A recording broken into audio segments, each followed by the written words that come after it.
Hello, my dears, Dimitri with you. I present to you a new heartfelt story. After leaving a maximum security prison after a year and a half of imprisonment, Marina Orlova headed straight to the city cemetery, clutching a bouquet of white chrysanthemums that she had bought with her last money. Her feet carried her to section number 47, where her 7-year-old son Roman, who died of pneumonia while she was serving time for credit card fraud, rested under a gray granite monument.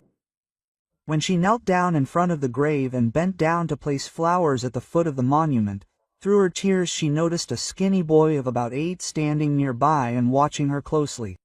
Marina wiped her eyes with the sleeve of her worn jacket, not paying attention to the child, but he unexpectedly came closer and quietly said, "Auntie, there's an empty coffin there. Do you want me to tell you the truth?" Quote. The woman froze, not understanding what these words meant, and slowly raised her head, meeting the serious brown eyes of the stranger. The boy was dressed in an old work jacket that was too big for him and rubber boots. Light hair was sticking out of his garter cap. "What did you say, boy?" Marina felt how everything inside her was clenched with incomprehensible fear. Her voice sounded hoarse and uncertain, as if she was afraid to hear the answer. The child looked around, making sure that they were alone among the rows of monuments, and squatted down next to her. "I am Yegor, the son of Uncle Vanya the watchman. We live here in the house by the gate." Quote. The boy spoke seriously, like an adult, clearly accustomed to being next to death. "I help Dad dig graves and take care of the cemetery. I know every corner here. When they buried your boy a year ago, I was nearby and saw how strangely light the coffin was." Marina felt the ground slipping out from under her feet, but she could not tear herself away from Yegor's story. The boy continued quietly, glancing at her from time to time with pity and sympathy. Usually children's coffins are heavy, but this dad lifted it with almost one hand. He was even surprised. "And when we lowered him into the hole, the lid moved a little, and I saw that there were only sandbags and a small blue jacket inside. This is impossible." Marina grabbed the boy by the shoulders, not believing what she heard. "You are mistaken. My son is there. My little novel. My mother-in-law herself told me about his death." Yegor was not afraid of her grip. He only shook his head with a sad wisdom beyond his years. "Auntie, I'm not lying. I don't need to. I saw it with my own eyes." The boy told how a week after the funeral, late in the evening, when the cemetery was already closing, he saw an elderly woman in a black headscarf who made her way to a fresh grave. The woman stood by the monument for a long time, crying and looking around, and then took a small box out of her bag and buried it right at the foot of the cross. Yegor remembered her face in the light of the lantern well, because she seemed very scared and guilty to him. "It was Grandma Nina. Your mother-in-law. I recognized her when she came to the wake." The boy pointed to a small mound of earth next to the monument. "That's where she was digging. I saw her raking the earth with her hands. She cried and whispered something all the time. I also saw her come here at night several times, but not alone." Marina felt her heart beating so loudly that it seemed to be heard throughout the cemetery. She couldn't believe what she was hearing, but the boy's intonation left no doubt about his sincerity. "What do you mean not alone? Who did she come with?" Her voice trembled with tension and hope, which she was afraid to feel. Yegor hesitated, clearly doubting whether to continue speaking, but Marina's look made him continue. "She was leading a boy by the hand, just like your son looked in the photo on the monument, only a little older. They walked between the distant graves, where the old burials were, and played hide and seek behind the large monuments. The boy was alive, laughing, running. I definitely saw." Marina did not remember how she ended up on her knees by the grave, feverishly raking the earth with her hands where Yegor had pointed. Her nails were breaking from the hard soil, her fingers were bleeding, but she did not feel pain. If only she could find that box, if only she could understand what was happening, if only she could learn the truth about her son. Yegor silently handed her a small garden shovel that he had taken from the guardhouse. After half an hour of desperate searching, Marina came across something hard. It was a metal cookie box wrapped in a plastic bag. Her hands were shaking so badly that she could barely open the lid. Inside were medical certificates, hospital discharge papers and other documents with Roman Orlov's name on them.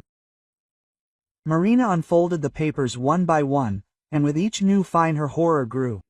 In the medical certificate, the diagnosis of pneumonia was carefully corrected to death from complications in different handwriting and different ink. The hospital discharge paper contained a note about recovery, but this part was shaded with a black pen. The death certificate turned out to be an obvious forgery on bad paper with blurred seals. Yegor sat nearby and waited patiently for her to study all the documents. Auntie, and I also saw how that old woman, Grandma Nina, brought the boy to the old graves on the edge of the cemetery last month. They sat there for a long time. She explained something to him and showed him on the monument, and he cried and did not want to listen to her. Marina raised her head. Her face was wet with tears, but determination burned in her eyes. Yegor, can you show me the place where you saw them? The boy nodded and stood up, shaking the dirt off his knees. Sure, Auntie, let's go, but quietly, otherwise Dad will scold me for telling strangers everything. They walked between the rows of monuments. Yegor confidently led her to the far part of the cemetery, where old linden and birch trees grew. Marina clutched the documents she had found in her hands, still not believing that what was happening was real. Could her son really be alive? Could Nina really be capable of such cruelty? Had she really been mourning an empty grave all this time? Right here, by this big angel, they were sitting on a bench. Yegor pointed to an old monument with a figure of an angel, at the foot of which stood a stone bench. And there, behind those bushes, the boy hid when they played. But he did not laugh, like children usually did, but kept looking back at the old woman, as if he was afraid of her. Marina looked at the place where, according to Yegor, her son could have been alive a month ago. Candy wrappers were lying on the ground, and on the old linden tree someone had scratched letters that could have been the beginning of the name Roma. Her heart sank with pain and at the same time filled with rage towards her mother-in-law, who had possibly stolen the most precious thing from her. Yegor, if you remember anything else or see Grandma Nina, tell me right away. Marina wrote down her phone number on a piece of paper from a notebook and handed it to the boy. This is very important. My son's life depends on it. Yegor nodded seriously and hid the piece of paper in his jacket pocket, realizing that he had witnessed something terrible and important. Marina rushed across the entire city on the last of her money, taking a taxi to her mother-in-law's house, where she had lived with Roman for 3 years before his arrest. Yegor's words about the empty coffin and the living boy were spinning around in her head, and the fake medical certificates found at the grave were in her bag. She hadn't called in advance, hadn't warned about the visit, afraid that Nina would have time to hide something or run away. Her mother-in-law had taken the keys to the apartment a long time ago, so Marina pressed the doorbell and prepared for the most important conversation of her life. The door didn't open right away. First, she heard footsteps, then a long silence, as if Nina was looking at the uninvited guest through the peephole. Finally, the locks clicked, and an elderly woman in a dressing gown with neatly styled gray hair appeared on the threshold. Her face expressed displeasure at meeting her daughter-in-law after a year and a half of separation, but rather irritation and wariness. Marina, you should have warned about your arrival. I wasn't prepared for the meeting. Marina pushed the door and walked into the hallway without waiting for an invitation. The apartment looked exactly the same as it had a year and a half ago, only now there were no children's toys, no drawings on the refrigerator, and no small sneakers by the entrance. Everything that reminded me of the affair had been removed, as if the boy had never existed. I don't need permission to visit the house where my son Nina Petrovna lived. My mother-in-law led her into the living room, where banknotes lay neatly laid out on the coffee table. Some were divided into several piles. Bank statements, receipts for benefits, and official letters from various government agencies lay nearby.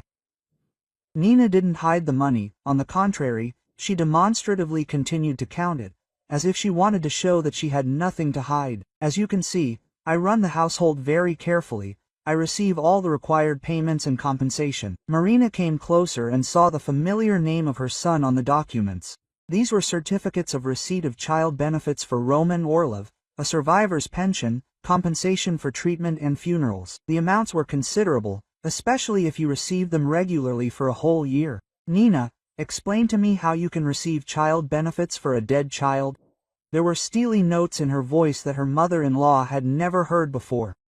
Nina Petrovna put the money aside and looked closely at Marina, as if assessing how serious the situation was. Something like fear flashed in her eyes, but was immediately replaced by cold calm.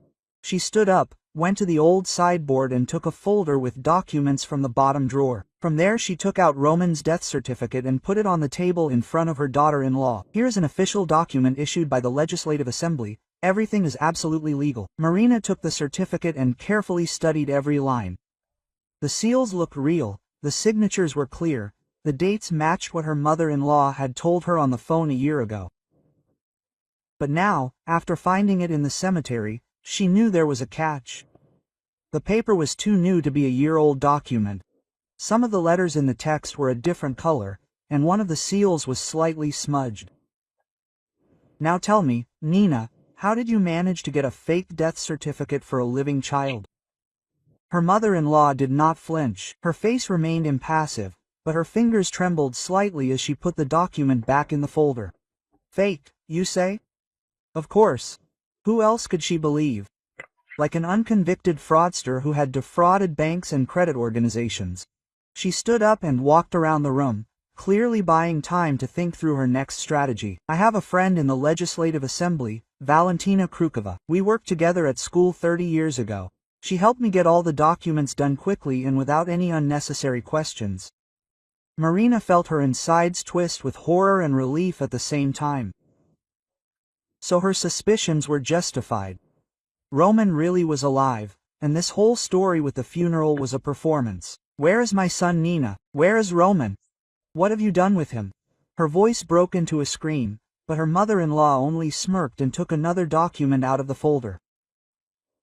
Your son is dead for all official authorities, and the boy who now lives under the name Alyosha Petrov is none of your business.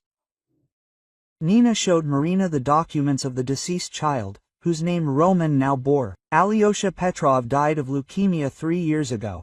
His parents divorced and moved to different cities. No one is interested in the fate of the dead boy. The documents cost me 50,000 rubles. But now your son has a new identity, a new destiny, and you will never find him. The mother-in-law spoke with such cold calculation, as if they were talking about buying furniture and not about stealing a child. Marina grabbed the certificate of her criminal record from the table, which Nina demonstratively placed next to the money. You think you can blackmail me with this piece of paper, but I will find a way to prove that my son is alive? Nina laughed, and this laughter sounded frightening in the quiet apartment. Who will believe you, Marina? Who will believe a convicted fraudster against a respectable pensioner who raised her grandson alone for a year and a half, while his mother was in prison for deceiving people? The mother-in-law went to the window and pulled the curtains, as if she was afraid that someone might overhear their conversation. Even if you go to the police, even if you shout from every corner, you have no evidence. Officially, your son is dead, buried, mourned, and you have simply gone crazy with grief and imprisonment. She turned to Marina, and her eyes shone with cold confidence in her rightness and impunity. Marina realized that her mother-in-law had thought everything through to the last detail, creating an ideal scheme in which she looked like a victim of circumstances, not a criminal. But Nina had not taken one thing into account: Yegor's actions and the documents found at the cemetery. She took a box of medical certificates out of her bag and emptied the contents onto the table. Then explain to me what this is and why you buried evidence of your crime on your own grandson's grave. Nina turned pale when she saw the familiar documents, but quickly pulled herself together. Where did you get this? Who helped you? Who told you about the box? For the first time, there were notes of panic in her voice. She clearly did not expect her hiding place to be discovered. Marina felt that she had gained an advantage and decided to press further. It doesn't matter how. What matters is that now I have evidence of your forgeries and deception. The mother-in-law grabbed the certificates and quickly looked through them, assessing the degree of danger. Then she threw the papers in Marina's face and screamed with such fury that she involuntarily retreated. You don't understand anything. You don't know what I had to go through while you were resting in your colony. The boy was sick, the doctors demanded money for treatment, and I only had a pension, which was barely enough for food. Nina told how she had to sell all her valuables, borrow from neighbors, humiliate herself in front of officials in order to get at least some help for her sick grandson. And when Roman recovered, she realized that she could get much more money if he was officially considered dead. Child benefits, pensions, compensation, all this allowed her not only to support the boy, but also to put a little aside for his future. I did it for him, for his well-being, and not for myself. Marina listened to her mother-in-law's justification and felt the rage growing inside her. You stole my son from me, made me mourn a living child for a year. You receive money for his death and still dare to say that you are doing this for his good. Where is he now? Where is my novel? I want to see him immediately.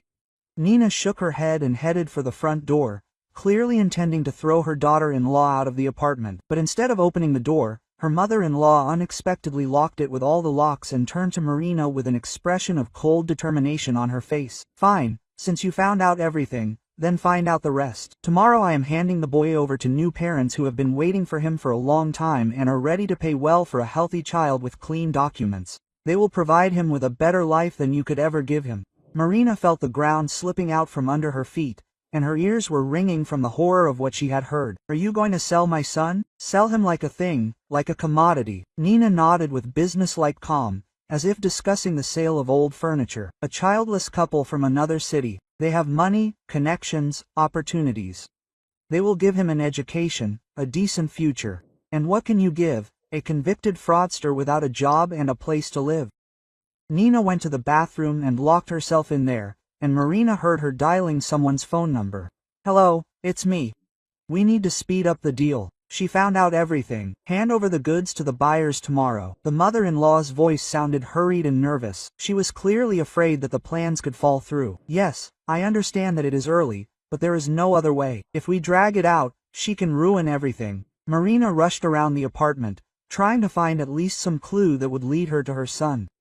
She searched all the rooms, looked in every closet, rummaged through the desk, but found nothing that would indicate Roman's whereabouts.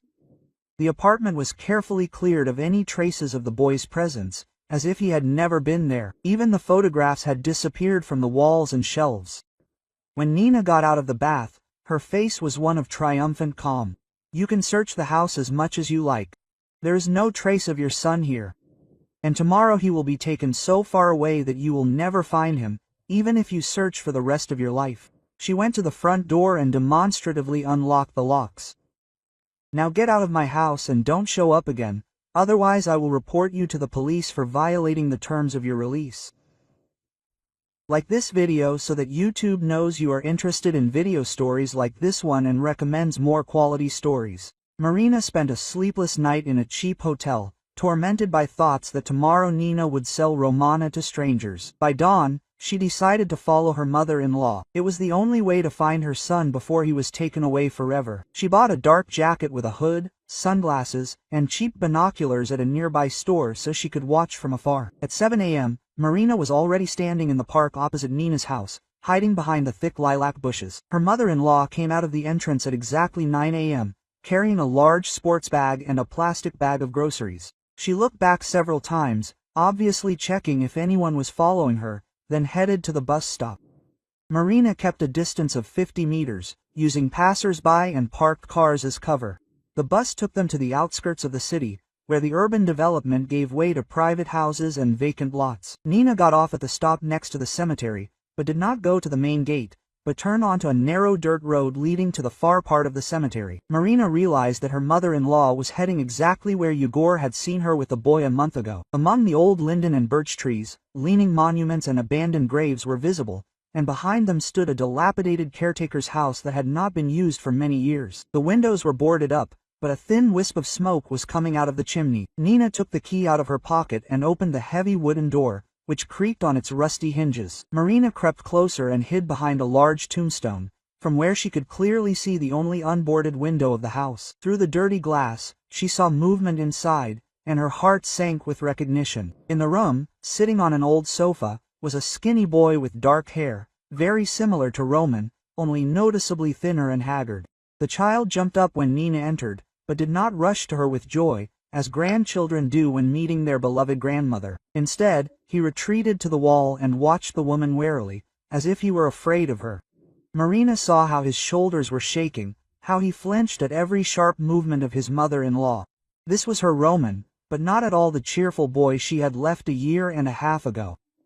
Nina put her bag on the table and began to take out children's clothes, a comb, a toothbrush and some medicine. She was saying something to the boy, but Marina could not make out the words through the glass. Roman nodded, clearly agreeing with what was being said to him, but his posture was one of submission, not understanding. His mother-in-law took him by the chin and forced him to look her in the eyes. Her lips were moving, pronouncing some words. Marina tried to get even closer to the window to hear the conversation. She had to crawl on the wet earth between the graves, dirtying her clothes and scratching her hands on a protruding branch. Finally, she found herself right under the window and was able to distinguish Nina's voice.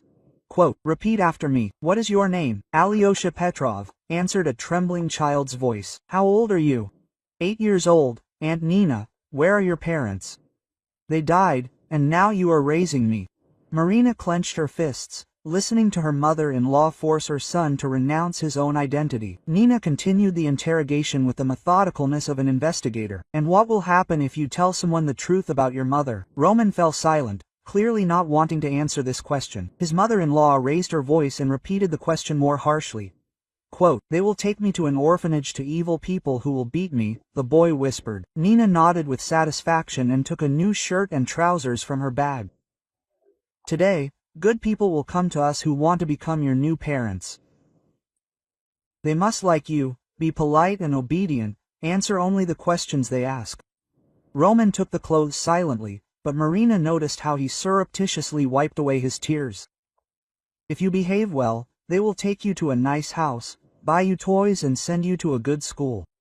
The boy began to change his clothes, and Marina saw how much weight he had lost in a year of separation. His ribs showed through thin skin, his arms became skinny, and his face became haggard. Nina had clearly been saving on his food, spending the allowance she received for him on herself. Roman moved slowly and carefully, as if every wrong move could bring punishment upon him. He was no longer the lively and inquisitive child Marina remembered. When the boy was dressed, Nina looked at him critically and straightened the collar of his shirt. "Remember, you, Alyosha Petrov, your parents died in a car accident, and I am your aunt who is raising you. The new parents are very kind, but they must not know the truth, otherwise they will refuse to take you." Roman nodded, but Marina saw how he was shaking with fear and misunderstanding of what was happening. The mother-in-law took a mobile phone out of her pocket and dialed someone's number. "Hello, it's me. Everything is ready. The boy will be transferred and instructed. You can come in an hour. I have the documents in hand. Bring the money in cash, as agreed."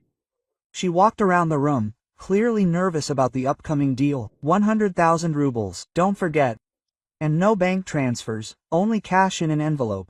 Marina felt how everything inside was boiling with rage and despair. The mother-in-law spoke about the sale of her son as calmly as traders at the market discuss the price of vegetables. "Tomorrow I will bring the boy to the station for the train to Moscow. The documents are clean, the child is healthy, there will be no problems. On the train, you will register him as your nephew, whom you are taking to raise after the death of his parents." Roman sat on the couch and listened to this conversation, clearly not understanding all the details, but feeling that something terrible was happening to him. He opened his mouth several times, as if he wanted to ask something, but then closed it, afraid of incurring Nina's wrath. Marina saw how he furtively looked at the door, as if dreaming of running away, but not daring to do so.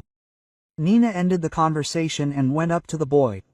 "Alyosha, your new parents will come soon. They really want to have a son. You must smile at them, answer their questions and under no circumstances cry. Got it?" Roman nodded, but his lips trembled from holding back tears. "What if they don't like me, Aunt Nina?" "Then I will find other people who will want to take you, but they will not be such kind people," the mother-in-law answered with a threat in her voice. The boy stood up and went to the window behind which Marina was hiding. For a moment their gazes met through the dirty glass, and she saw such longing and hopelessness in his eyes that her heart sank with pain. Roman did not recognize his mother. He saw only an unfamiliar woman, but something in her face seemed familiar to him. He pressed his forehead to the glass and began to cry quietly.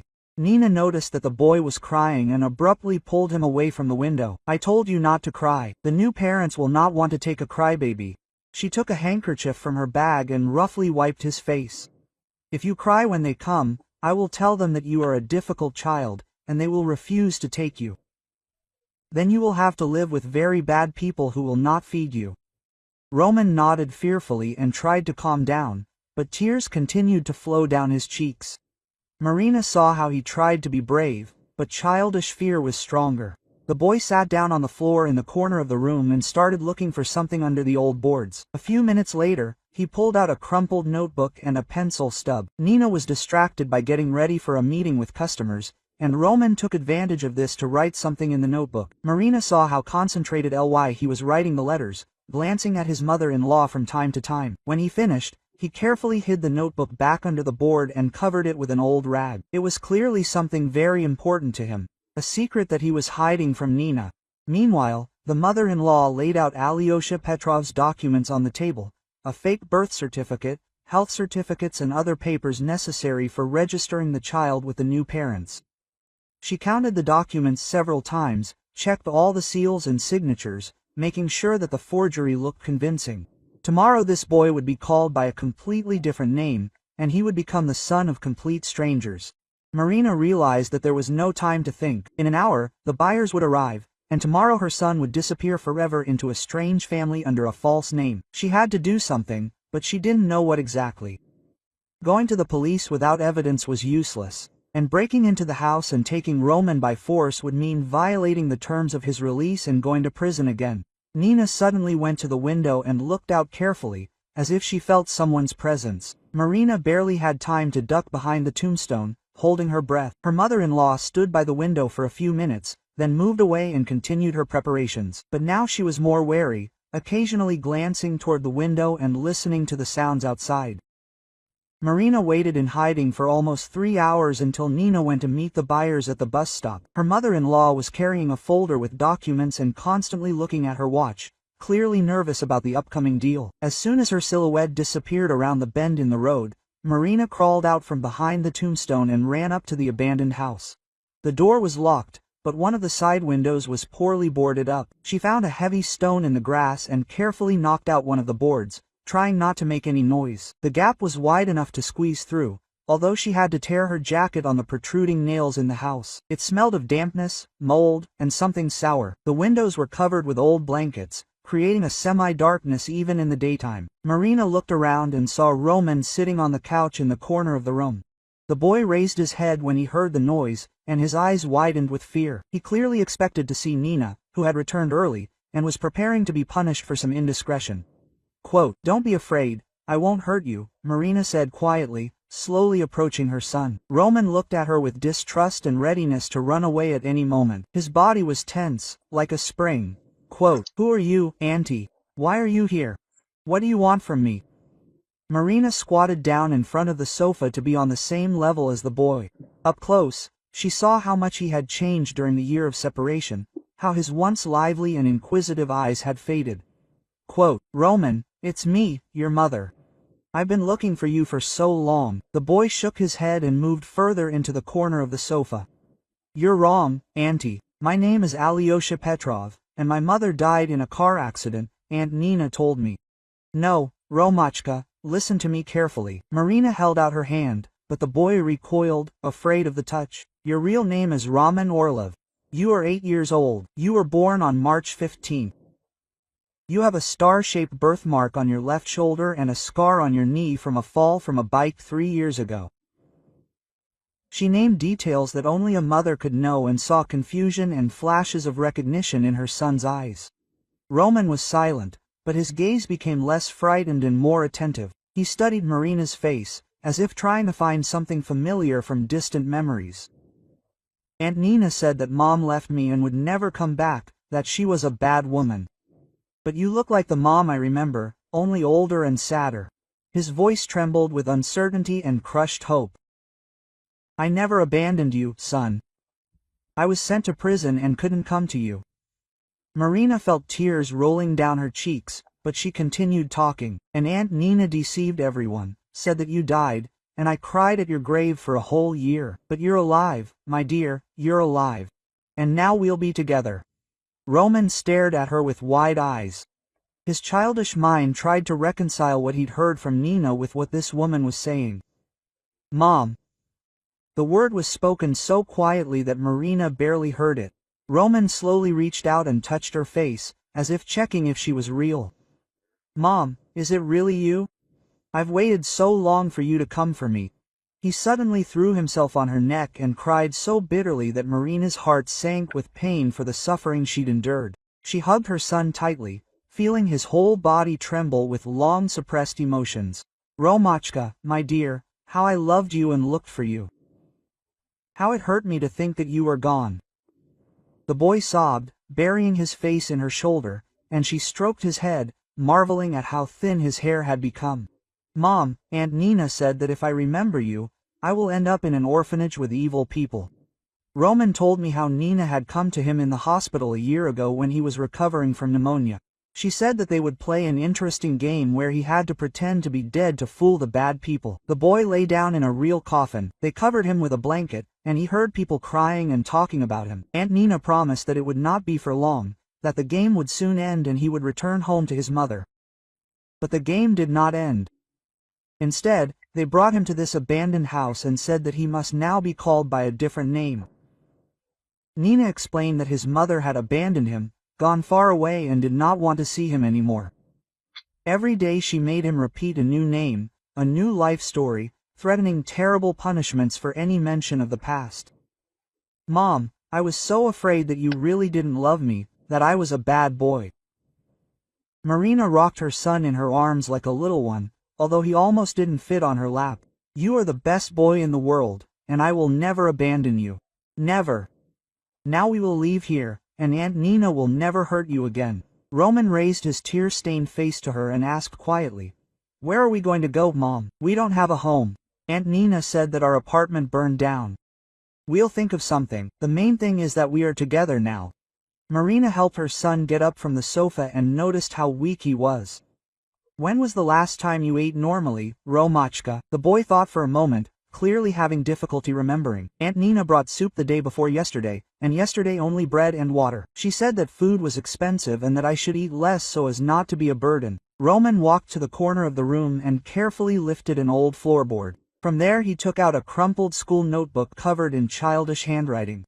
"Mom, I kept a diary, wrote every day that I was waiting for you. Aunt Nina doesn't know about it. I hid it when she came." Marina took the notebook with trembling hands and opened it to the first page. It was written there in uneven letters. "Day 1. Waiting for Mom. Aunt Nina said that Mom left me, but I don't believe it." Page after page, the boy marked off the past days with sticks and wrote short notes about his hopes and fears. Day 10. Mom still doesn't come. Maybe Aunt Nina is right. Day 30th, I dreamed of Mom. She hugged me and said that she loved me. Day 100. I'm tired of waiting, but I still believe that Mom will find me.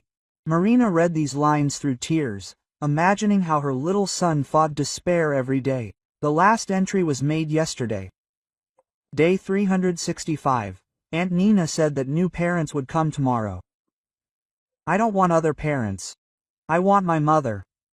If she reads me, let her know that I love her very much. Marina closed the notebook and pressed it to her chest. Romachka, I'm here. I came for you, as I promised in my thoughts every day. The boy took her hand and pulled her toward the exit. Mom, let's leave quickly before Aunt Nina comes back. She gets very angry when something doesn't go according to her plan. But when they approached the door, Roman suddenly stopped and let go of her hand. What if she's right, that they'll take me to an orphanage if they find out the truth? What if new parents are better than life with a mother who was in prison? Marina knelt down in front of him and took his face in her hands. Romachka, listen to me very carefully. No one will ever separate us again, I promise that. Yes, I made a mistake and went to prison, but I have reformed and will never break the law again. And Aunt Nina is lying. She wants to sell you to strangers for money, like a thing. The boy listened to her with wide open eyes, trying to understand the complexity of the situation with his childish mind. But the fear driven into him over a year of psychological pressure turned out to be stronger than his mother's assurances. Roman suddenly recoiled from her and ran to the window through which she had entered the house. Mom, I'm scared. I don't know what's right. Aunt Nina said it would be very bad if someone found out about the game. He squeezed through the gap between the boards and jumped out. Despite Marina's screams, she rushed after him, but the boy ran faster, driven by panic and fear. Quote, Roman, stop, don't run away from Mom. But he had already disappeared between the old monuments, heading to where Nina was supposed to appear with the buyers. Marina ran after him, tripping over the uneven ground and catching her feet in the bushes. But her son was faster and knew the area better. When she reached the main path of the cemetery, she saw Nina, who was accompanied by a well-dressed middle-aged couple. Roman rushed to his mother-in-law and hid behind her, trembling with fear and confusion. Aunt Nina, there's a woman there. She says she's my mother. She wants to take me away. Nina immediately understood what had happened, and her face twisted with rage. Her mother-in-law quickly said something to the buyers, and they hurried away, clearly not wanting to get involved in family problems. Nina grabbed Roman by the hand and dragged him back to the house, and Marina followed them, begging him to give her her son. "Nina, stop this show. Give me my child. I know all about your machinations." But the mother-in-law did not answer. She only squeezed the boy's hand tighter, who was quietly sobbing from pain and fear. At the house, Nina turned to Marina with an expression of cold determination on her face. "You ruined everything. Because of you, the deal fell through. But this is not the end. Tomorrow I will find other buyers, and I will put you back in prison for violating the terms of release and breaking into someone else's home. You have no rights to this boy. You are officially the mother of a dead child." If you like this story, subscribe to the channel so you don't miss new videos. Marina spent another sleepless night, tormented by the thought that Roman was so close, but she could not help him. By morning, she made the decision to go to the police, despite Nina's threats and the lack of hard evidence. At the station, she was met by the local police officer Sergei Petrovich Kolesnikov, an elderly man with tired eyes, who listened to her story with obvious distrust. He interrupted her story several times, asking questions about her criminal record and her mental state after her release. "Ms. Orlova, I understand that losing a child is a terrible grief, but what you are telling me sounds like nonsense." The district police officer took Roman's official death certificate out of the folder and put it on the table in front of her. "Here's the document issued by the Legislative Assembly a year ago. Everything is drawn up according to the law. Your son died of complications from pneumonia and is buried in the city cemetery." Marina tried to show him the medical certificates with corrections she had found, but the police officer just shrugged. "Anyone could have planted these papers. Perhaps you yourself had made them up in a fit of grief." Kolesnikov spoke sympathetically but firmly, clearly considering her mentally unstable. "You have a criminal record for fraud. You know how to forge documents. After prison, many people experience hallucinations and see dead relatives. I strongly recommend that you see a psychiatrist and not waste the police's time investigating non-existent crimes." Marina understood that without serious evidence no one would listen to her, but she continued to insist. "Sergei Petrovich, at least check the testimony of the cemetery guard's son. The boy saw an empty coffin and my mother-in-law with a living child." The police officer sighed wearily and wrote down Yegor's name in his notebook, but his face showed that he was doing this only as a formality. "Okay, we'll question the witnesses, but if it turns out that you made it all up, you'll get a fine for a false call." After leaving the station, Marina headed to the ZACS, hoping to find at least some clues there to prove the forgery of the documents. In the registration department, she was met by a plump middle-aged woman with a neat hairdo and a stern expression. The sign on the table read, "Valena Ivanovna Krukova, head of the Adja Department of Civil Status Registration." Marina immediately recognized the name of her friend Nina, whom my mother-in-law had spoken about. "I want to get a death certificate for my son and verify the authenticity of the documents." Marina tried to speak calmly, without revealing her suspicions. Valentina Krukova carefully examined her passport, then went to the archive cabinet and took out the necessary folder. "Roman Orlov, aged 8, died of complications from pneumonia on October 14th last year. The documents are drawn up correctly, the seals and signatures are genuine. But I know that my son is alive. These documents are fake. They were made by my mother-in-law Nina Petrovna. Through you." Marina decided to go to a bank. "I hope that a direct accusation will force Krukova to blurt out the truth." The woman turned pale, but then pulled herself together and frowned. "How dare you accuse me of forging official documents?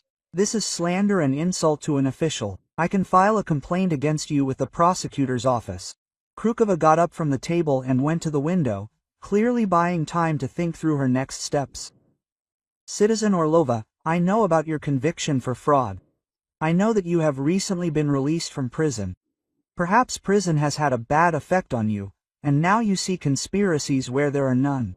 I advise you to see a psychiatrist, and not to build crazy theories about the living dead." Marina realized that they would not listen to her here either. Nina's scheme was too well thought out. She left the Legislative Assembly with a feeling of complete hopelessness, realizing that the official authorities would not help her. There was only one way to find evidence. She had to collect evidence herself that could not be refuted.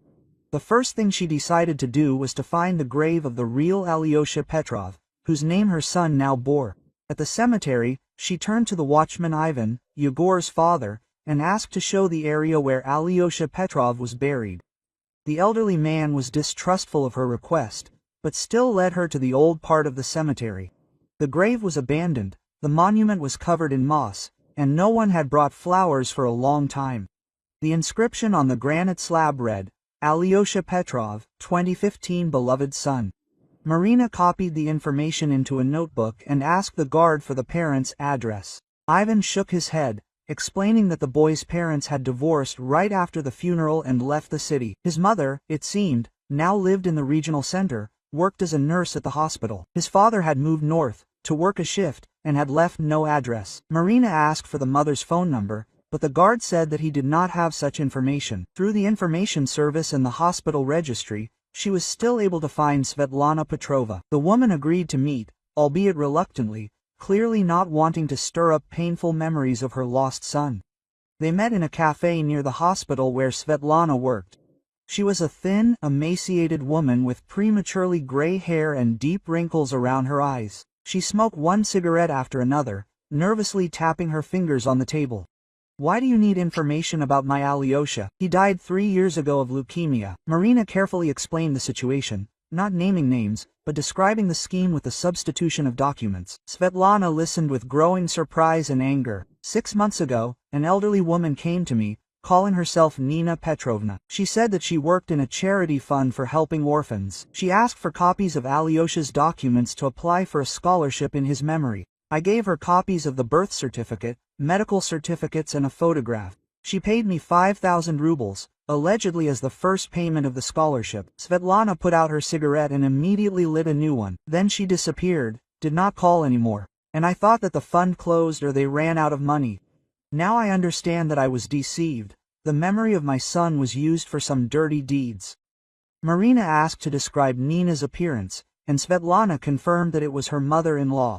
The woman was very persuasive and talked about how important it is to preserve the memory of children who died from serious illnesses. She had fake documents from the foundation, a business card, even some kind of seal. I believed her because I wanted Alyosha's death to help at least someone, so that his name would not be forgotten. Having received written testimony from Svetlana and copies of the documents that she gave to Nina, Marina felt that she finally had serious evidence. Now she needed to find even more evidence so that the police could not ignore it. She called Yegor and asked to meet at the cemetery. The boy agreed to help her search for new evidence. Yegor led her to the place among the old graves where he had seen Nina and Roman a month ago. They carefully searched the area around the monument with the angel and found several children's drawings scratched with a stick on the sandy path. They were simple images of a sun house and 2 little people, one big and one small. Under one of the drawings was a rough scratch. Roma wants to go home. In the bushes they found a toy car hidden under a rock, which Marina immediately recognized. It was Roman's favorite toy, the red truck, which she had given him for his 7th birthday. There were scratches and abrasions on the body, but the toy definitely belonged to her son. Igor showed another place where someone had scratched rough letters on the bark of an old linden tree. Roman Orlov is waiting for his mother. The boy said that he saw a child making it while the old woman was sitting on a bench and crying. He worked very carefully, looking back all the time so that she would not notice, and then quickly covered the inscription with leaves, but I remembered this place. Igor was a smart and observant child. His testimony could become important evidence in the case. Marina took pictures of each find on her phone, compiling a dossier for the police. But her plans were interrupted by a call from Igor. That same evening, Aunt Marina. A black car pulled up to the house, and strangers, a man and a woman, got out. They talked for a long time with Grandma Nina, and then went into the house where your boy lives. I saw them examine him, touch his hands, look into his mouth, like doctors. Marina understood that these were new buyers that Nina had found to replace the ones who had been scared the day before. She needed to go to the cemetery immediately and try to stop the deal. Yegor continued telling the story on the phone. I also saw how Uncle handed Grandma Nina a thick envelope, and she gave him some papers. Then they all left the house together, put your boy in the car, and drove off somewhere. I wanted to run after them, but they were driving too fast. Marina felt everything inside her breaking off from despair. While she was collecting evidence, Nina sold Roman to other people, and now her son could end up anywhere. Igor, did you remember the car's number, make, color, any details? The boy was trying to remember. The car was black and big, like the boss's. He didn't remember the number, but there was a sticker with a dog on the rear window, and the uncle was bald and wore glasses, and the aunt, a redhead, wore a beautiful coat.